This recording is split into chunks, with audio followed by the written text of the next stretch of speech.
Now these are the generations of Shem, Ham, and Japheth, the sons of Noah, and sons were born to them after the flood. The sons of Japheth were Gomer and Magog and Madai and Javan and Tubal and Meshech and Tiras.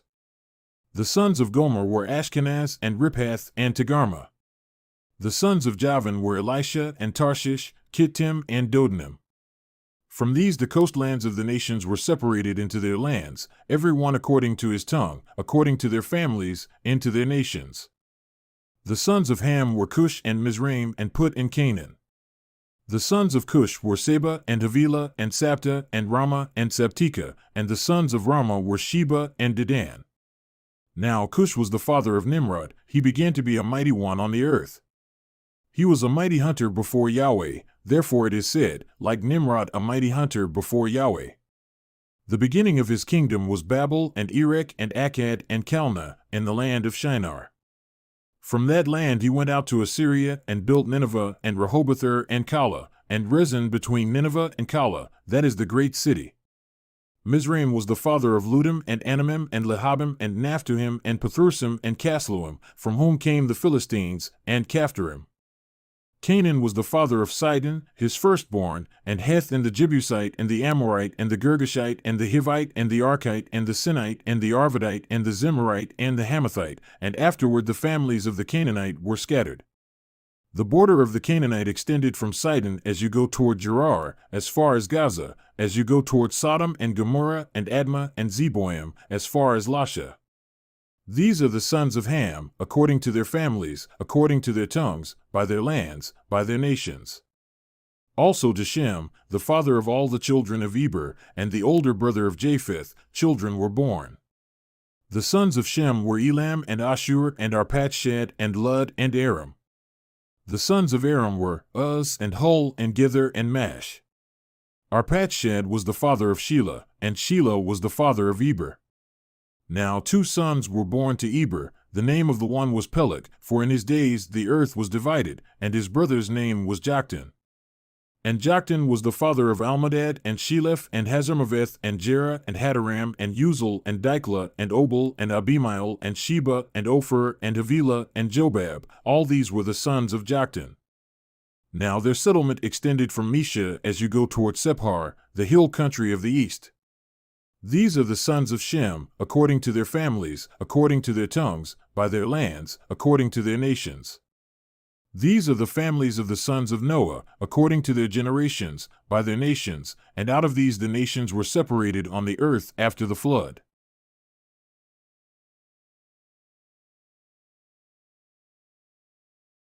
Now the whole earth had the same language and the same words.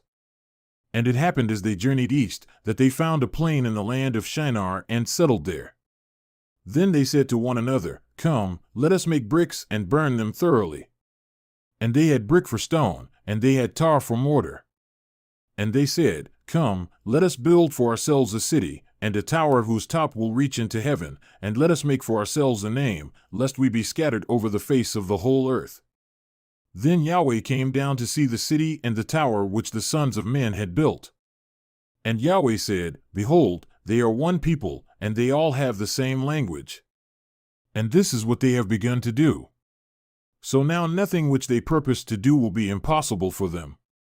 Come, let us go down and there confuse their language, so that they will not understand one another's language. So Yahweh scattered them from there over the face of the whole earth, and they stopped building the city. Therefore its name was called Babel, because there Yahweh confused the language of the whole earth, and from there Yahweh scattered them over the face of the whole earth. These are the generations of Shem. Shem was 100 years old and became the father of Arpachshad, 2 years after the flood, and Shem lived 500 years after he became the father of Arpachshad, and he became the father of other sons and daughters. And Arpachshad lived 35 years and became the father of Shelah, and Arpachshad lived 403 years after he became the father of Shelah, and he became the father of other sons and daughters. And Shelah lived 30 years and became the father of Eber, and Shelah lived 403 years after he became the father of Eber, and he became the father of other sons and daughters.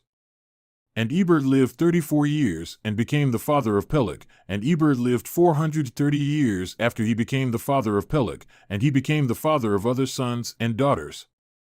And Peleg lived 30 years and became the father of Reu. And Peleg lived 209 years after he became the father of Reu, and he became the father of other sons and daughters. And Reu lived 32 years and became the father of Serug. And Reu lived 207 years after he became the father of Serug, and he became the father of other sons and daughters. And Serug lived 30 years and became the father of Nahor. And Serug lived 200 years after he became the father of Nahor, and he became the father of other sons and daughters. Nahor lived 29 years and became the father of Terah. And Nahor lived 119 years after he became the father of Terah, and he became the father of other sons and daughters. And Terah lived 70 years and became the father of Abram, Nahor, and Haran. Now these are the generations of Terah. Terah became the father of Abram, Nahor, and Haran became the father of Lot. And Haran died in the presence of Terah his father in the land of his birth, in Ur of the Chaldeans. Abram and Nahor took wives for themselves. The name of Abram's wife was Sarai, and the name of Nahor's wife was Milcah, the daughter of Haran, the father of Milcah and the father of Iscah. And Sarai was barren, she had no child. And Terah took Abram his son, and Lot the son of Haran, his grandson, and Sarai his daughter-in-law, his son Abram's wife, and they went out together from Ur of the Chaldeans in order to go to the land of Canaan, and they came as far as Haran and settled there. And the days of Terah were 205 years, and Terah died in Haran.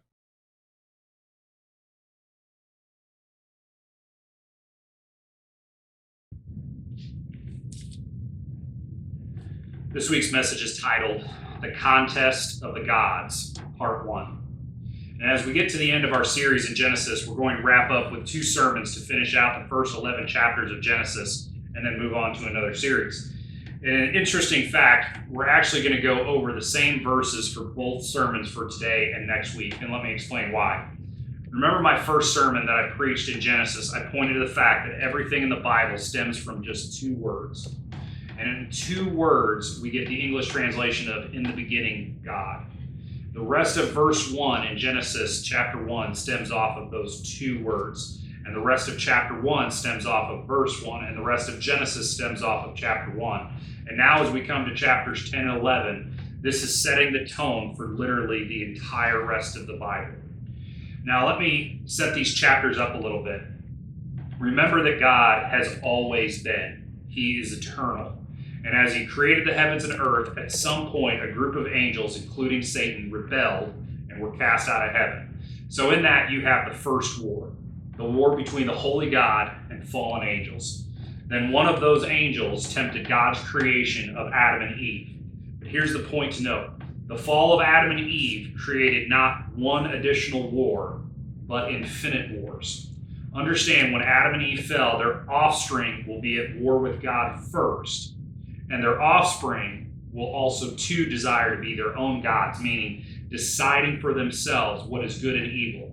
And because of that, their offspring will not only war with God, but they will war with one another. And we see this in the murder of Abel by his own brother. But much of what is missed is the fact that the angels that fell did not desire to worship Satan instead of God. No, they desired themselves, just as Satan did, to be worshiped as gods alone. That was their desire. So those fallen angels will not only battle mankind and battle the holy God, but they are going to battle one another for that worship. And we see that in the nations that would choose which fallen angel to worship. Now, all of this can be truly divided into 2 categories: the proper worship of the holy God versus the false worship of literally anything else. But understand, in that false worship, there is infinite number of battles, infinite number of errors going on in order to try and become a God that is worshipped.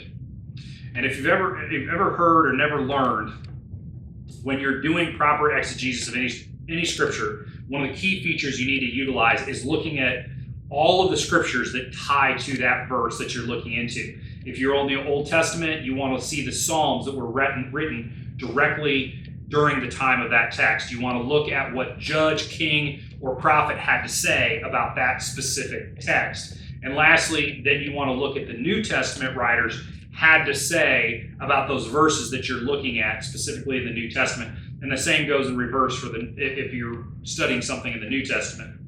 And so now when we come to chapters 10 through 11, they're specifically that reason why you must study in this way.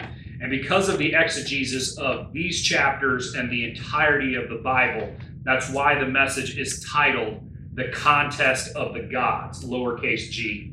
Now, if you're a good Christian, you may be thinking, wait a minute, there's only one God. And you may be thinking, am I blaspheming that one true holy God? No, I'm not. What I'm doing is combining all of those verses throughout Scripture and repeating God's mockery of evil angels and evil men.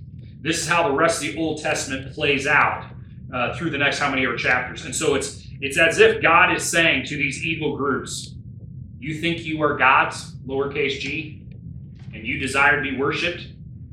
Then act like gods, and we will compete to see who is worthy of worship.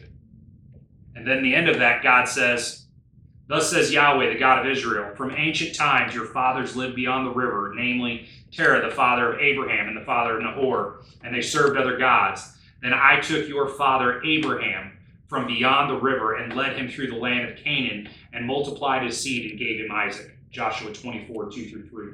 Meaning everyone desired to worship either demons or false gods, or kings of men as false gods. And God said, I'll take one of those false worshipers. I'll take a man, make him a nomadic shepherd, and defeat every single man, demon, nation, empire, and so-called God along the way. That is the point of these two chapters. That's what's contained within them. So in these last two sermons, I'm going to primarily break them into two groups. The first, which we'll be covering today, is evil men desiring to be God, desiring to be worshipped as God, to determine good and evil for themselves. And second, next week we'll go over, is demons working in the spirit to be worshipped as only God is to be worshipped. And so it's important for us to understand, as we get into these last two chapters of our series, understand Genesis 10 and 11, the way that they're written, they should be viewed in a similar way to Genesis 1 and 2.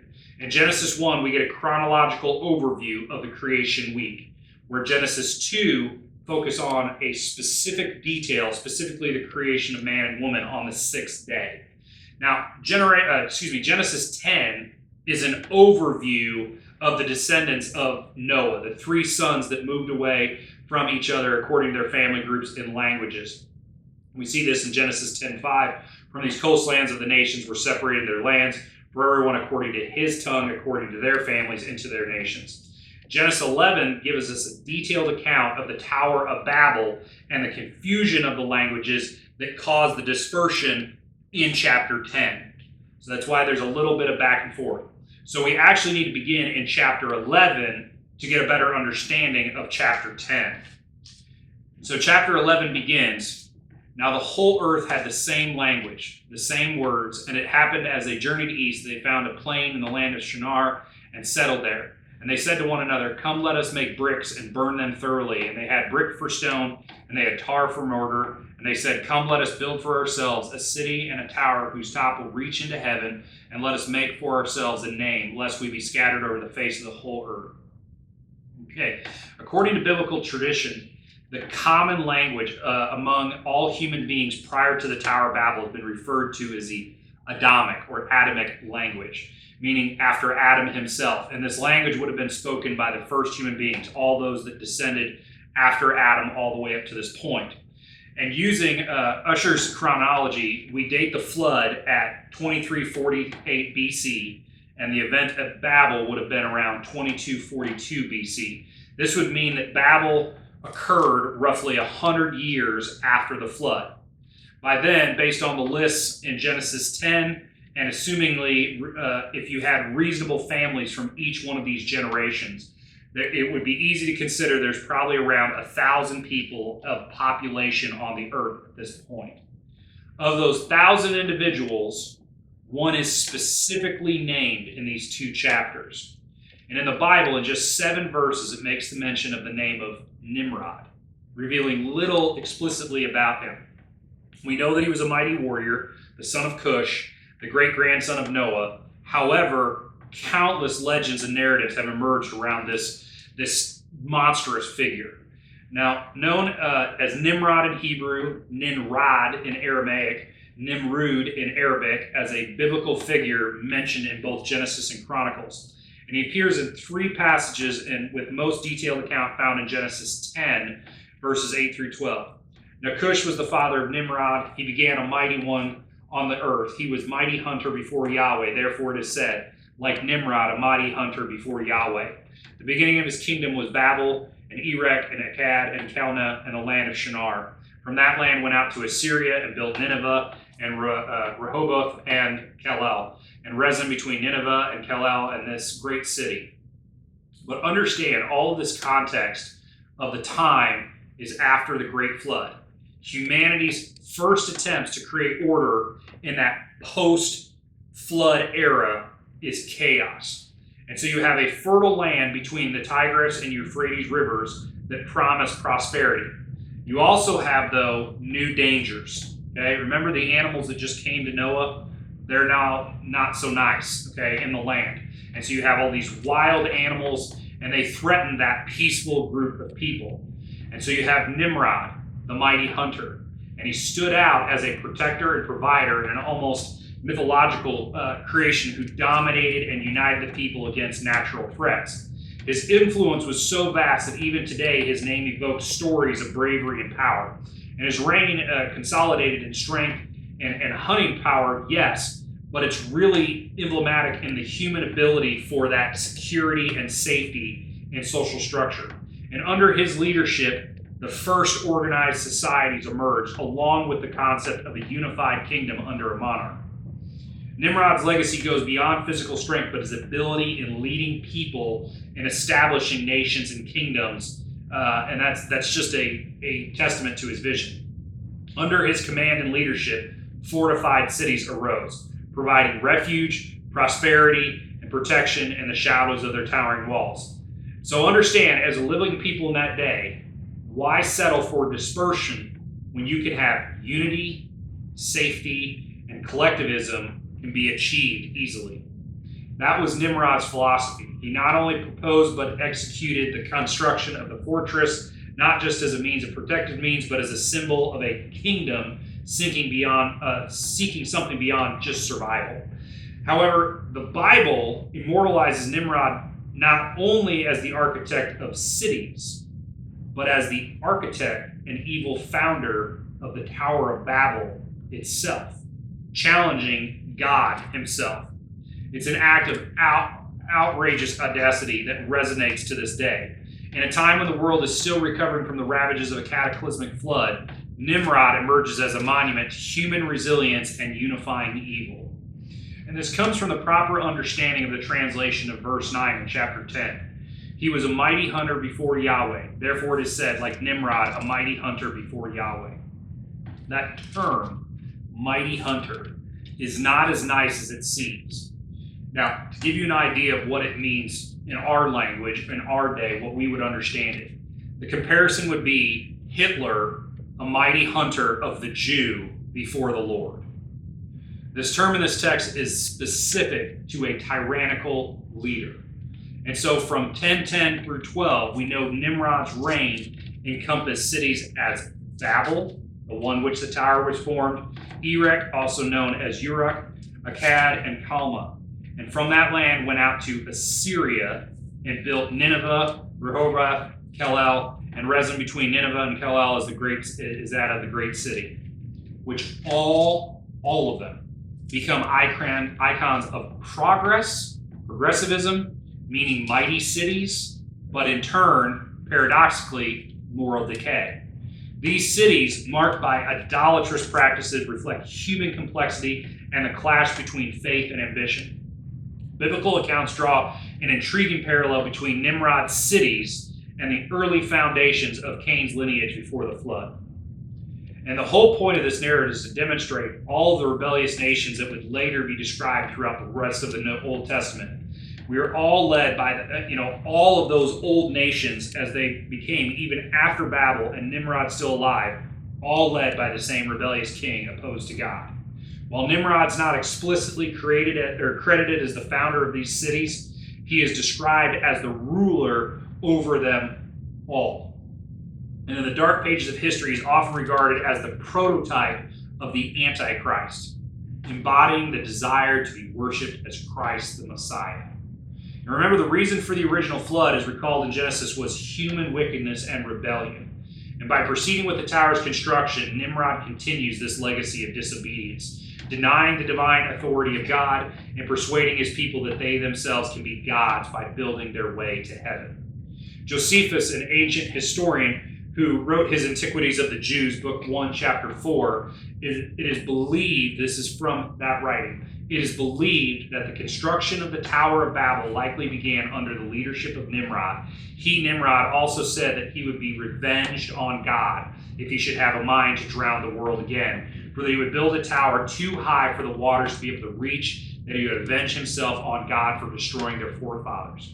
This perspective finds its support in the Talmud and other ancient Jewish writings, and ambiguity in the original Hebrew text makes it certain that whether Nimrod was or Ashur was who played in a role in the construction of Nineveh and Assyria and other cities in the region. But to some extent, Nimrod is associated with the origin of the Assyrian people as a possible and ambiguous interpretation, but he's still associated with them as well. Well, Nimrod carries different meanings in various languages. Here's something that's interesting. In both Hebrew and Phoenician, it still holds the meaning of rebel. That's what Nimrod means. And since the Sumerians, who did descend from Nimrod, there are many who think the Epic of Gilgamesh is a story of Nimrod. The epic revolves around the Sumerian poems of a warrior king, Gilgamesh, who is sometimes portrayed as having a demigod attributes to achieve his mighty achievements. Hercules, as well, is thought to be a reinterpretation of Gilgamesh and therefore Nimrod. But in the Gilgamesh story, the story is of a man who survived the flood sent by the gods by building a vessel under divine guidance and seeking immortality, and has a notable parallels with the flood account of Genesis. In the epic, Gilgamesh sets out to kill the creature that caused the flood, aligning the idea of Nimrod's challenge against God. Nimrod's pride and persuasion serve as the primordial example of what happens when humanity deviates from a genuine connection with God. The last mention of Nimrod is found in the passages that suggest the same influence and importance. It's from Micah 5 through 6. And this one will be peace, one being capitalized.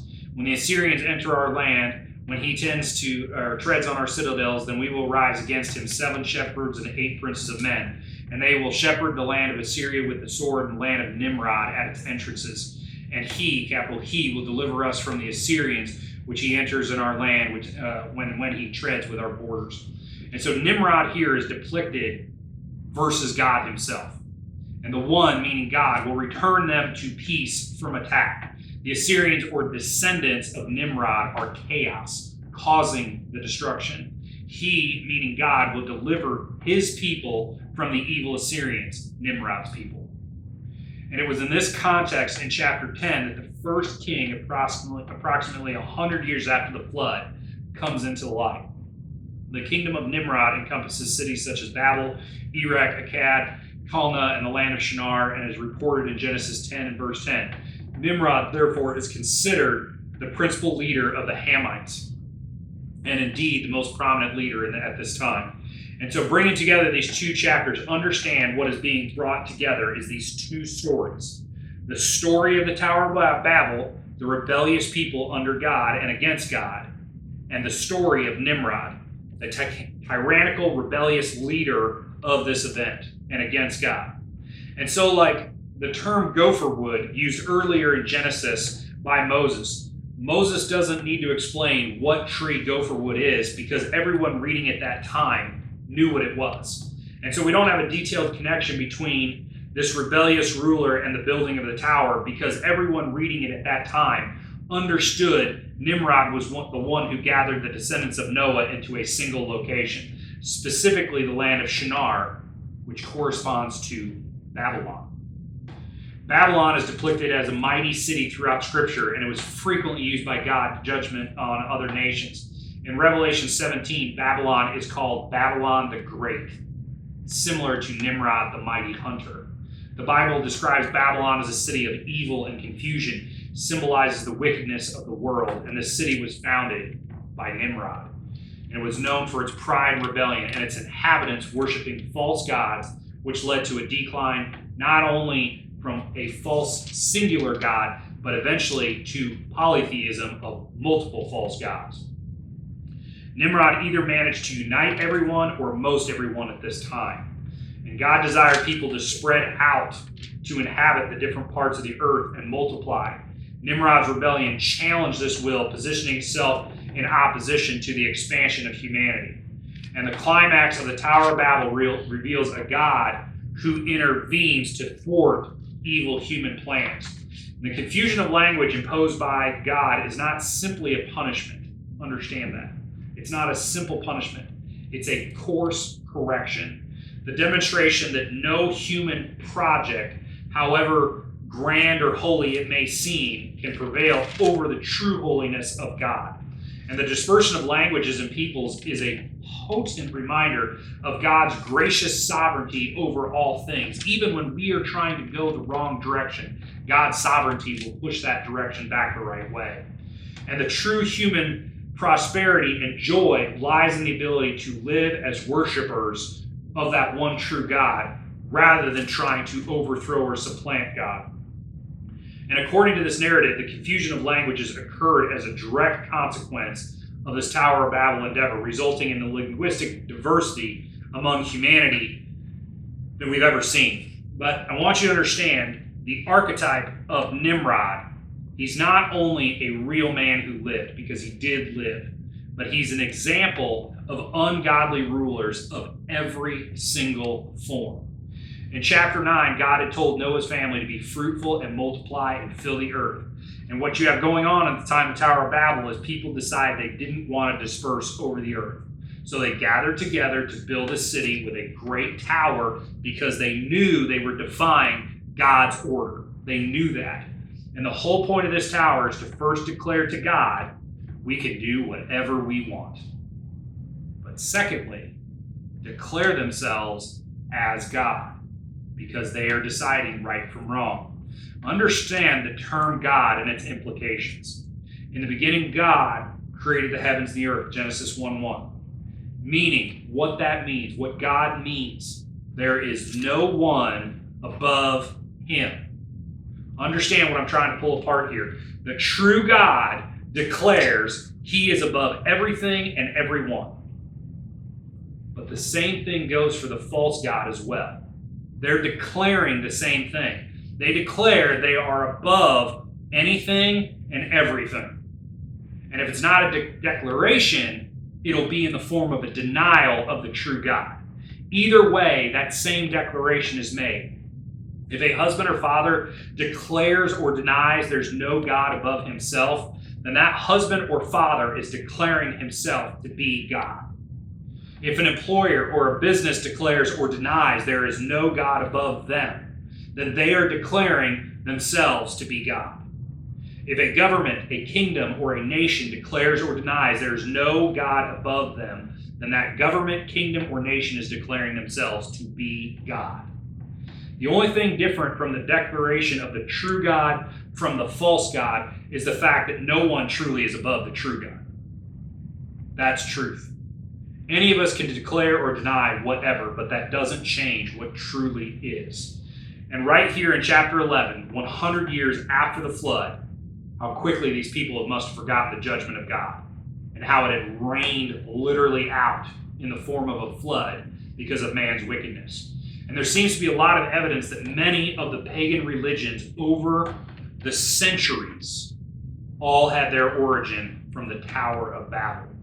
And sadly, from their own human pride and self-centeredness, they were intent on defying God's decree to fill the earth. Genesis 11:6-9 says, "And Yahweh said, Behold, They are one people, and they shall have the same language, and they have the same language. And this is what they have begun to do. So now nothing which they propose to do will be impossible for them. Come, let us go down there and confuse their language, so that they will not be able to understand one another's language. So Yahweh scattered from here to there over the face of the earth, and they stopped building the city. Therefore its name was called Babel, because where Yahweh confused the language of the whole earth, and from there Yahweh scattered them over the face of the whole earth. Now, when you go through all of the names, which I read in the beginning, the names of the descendants through chapter 10, it would appear there are possibly 70 languages created when God confused them at the Tower of Babel. So imagine going from one language to 70 languages in an instant. And now from that 70 language groups, those languages have become the foundation for hundreds of languages and dialects that we find in the world today. And this made it possible for the groups to not understand each other, and so they naturally split. And each extended family going its own way and finding a different place to live. And the result was that the people were scattered over the earth. Because of the new language and geographic barriers, the groups no longer freely mixed within one another, at least for a time.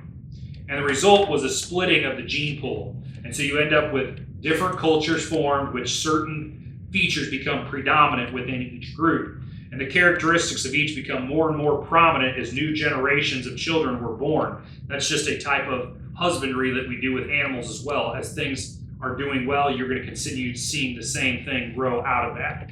But understand the context of this dispersion for humans in these two chapters. From these two chapters, we believe that 70 nations would disperse, and only one of them would lead to a single man, Abram, who would become Abraham. 70 nations would split and grow to an impossible number of nations, and God would choose one man, and it wasn't the mighty hunter. It was the lowly shepherd. And we've estimated around 1,000 people gathered together desiring to be God. And God instead confuses their language and disperses them.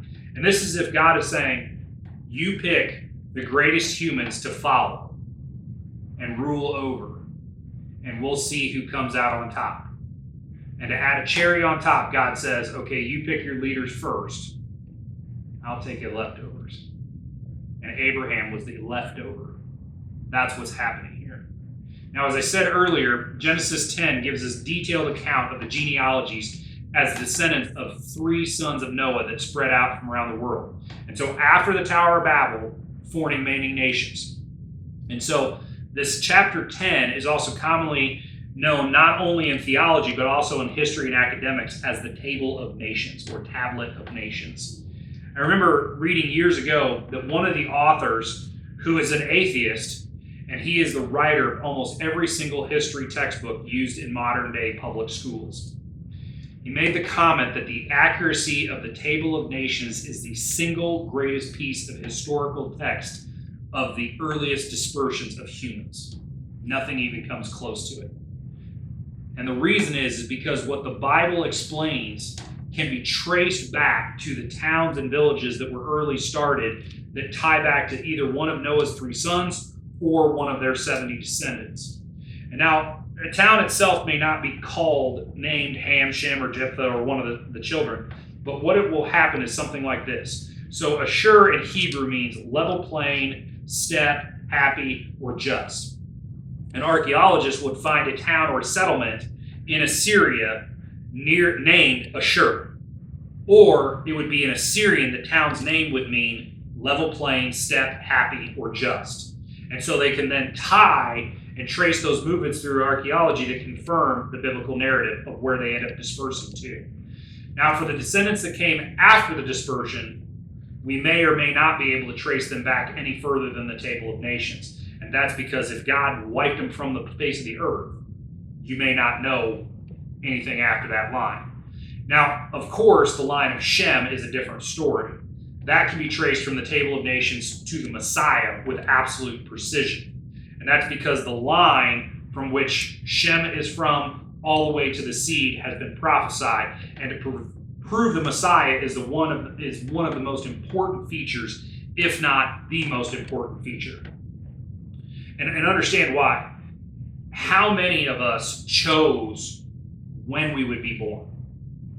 How many of us were like, I'm going to be born in May, I'm going to be born in June, whatever year you were born? How many of you chose the parents and lineage that which you would be born, meaning the tribe you would descend? How many would you have even just chose the town that you were born in? And of course, the answer is none of us. We didn't have any choice of that. But this is the whole point, connecting the table of nations to Christ.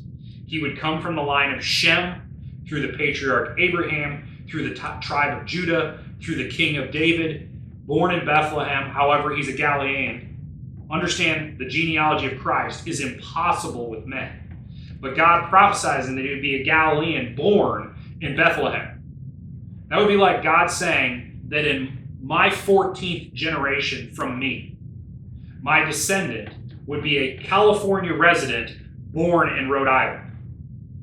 And just so we're all clear, at present, the apple would have to fall very far from the tree to move to California.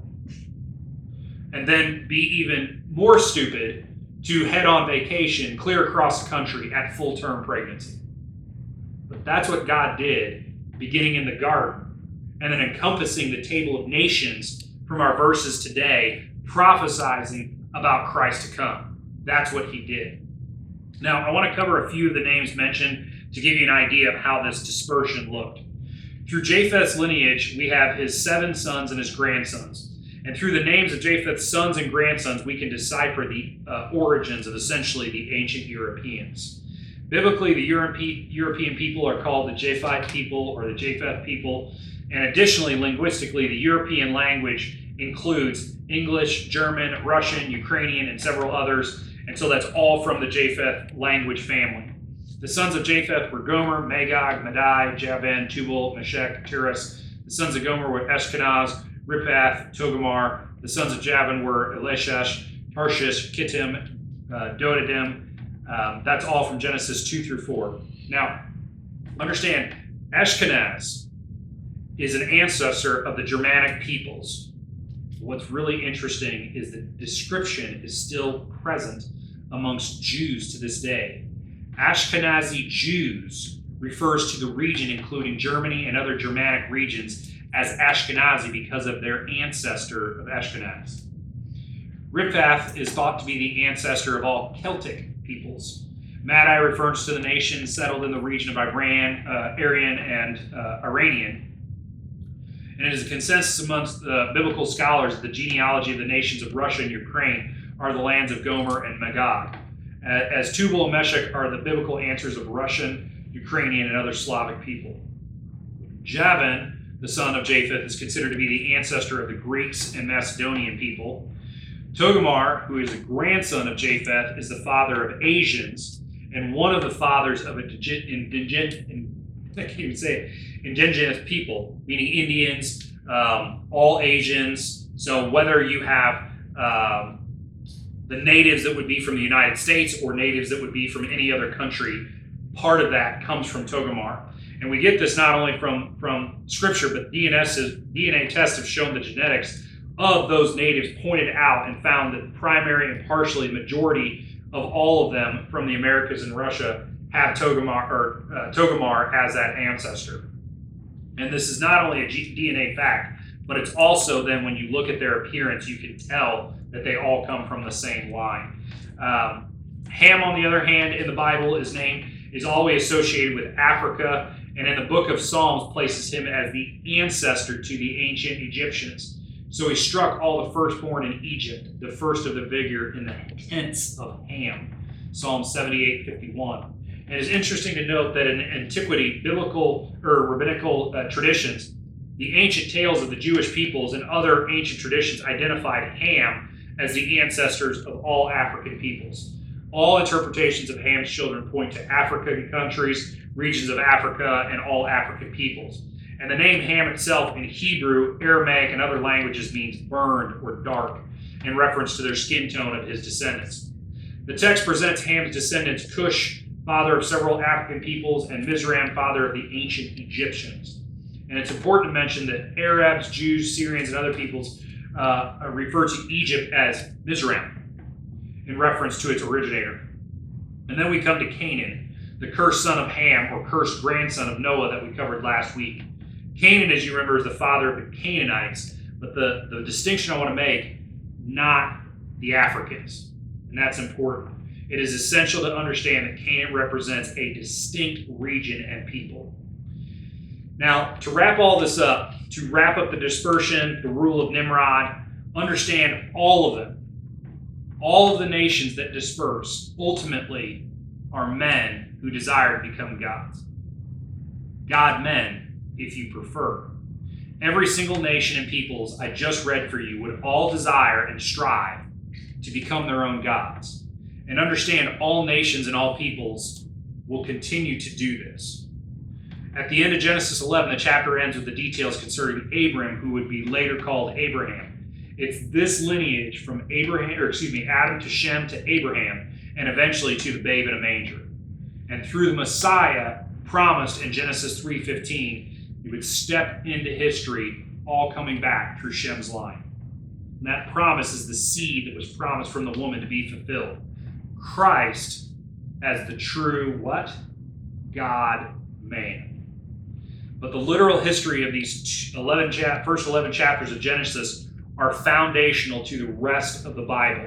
They're foundational to all doctrine, and specifically foundational to our Christian worldview.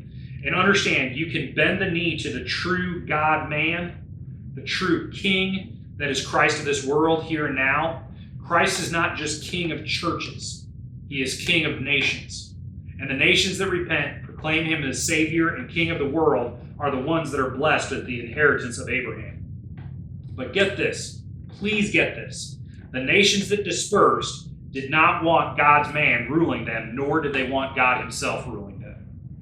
And whether it's subtly or grossly, either way, they all fall. And here's the point I want to make. During the time of these nations, during the time of Abraham, God declared, "Hear, O Israel, Yahweh is our God, Yahweh is one. You shall love Yahweh your God with all your heart, with all your soul, and all your might. These words which I am commanding you today shall be on your heart. You shall teach them diligently to your sons, and speak of them when you sit at your house, and when you walk by the way, and when you lie down, and when you rise up. You shall bind them as a sign on your hand, and they shall be as phylacteries between your eyes. You shall write them on the doorposts of your house and on your gates." Deuteronomy 6:4-9. This has not changed. Now, I make this point because it's not always the armies that try and overthrow governments and nations. But inside our own faith, we have brothers and sisters who claim through their false theology that Jesus is not king of this world, nor of this nation. He is king in name only, they say. This is from believers, sadly. And the destruction of dispensationalism has led a nation of the United States that was formed by the true worship of the Holy God. And now whole Christian denominations declare that Christ is only king in name only, and not in reality. Listen to me, church. That is the same thing as declaring there is no God over this nation. Meaning the United States government, in their minds, is God of this nation. And this is the same for many evil leaders. Listen, evil leaders often come in the form of Nimrod. They speak of safety and security and communal unity, meaning communism. And they ask for its power to enforce those things. And once they have the power, tyranny ensues.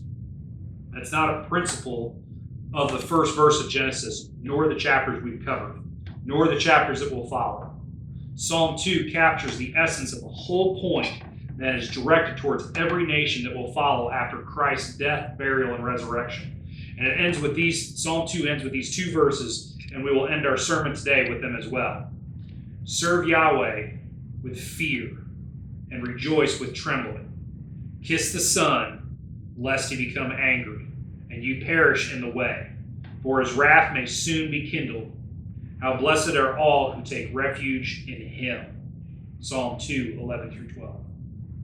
Amen.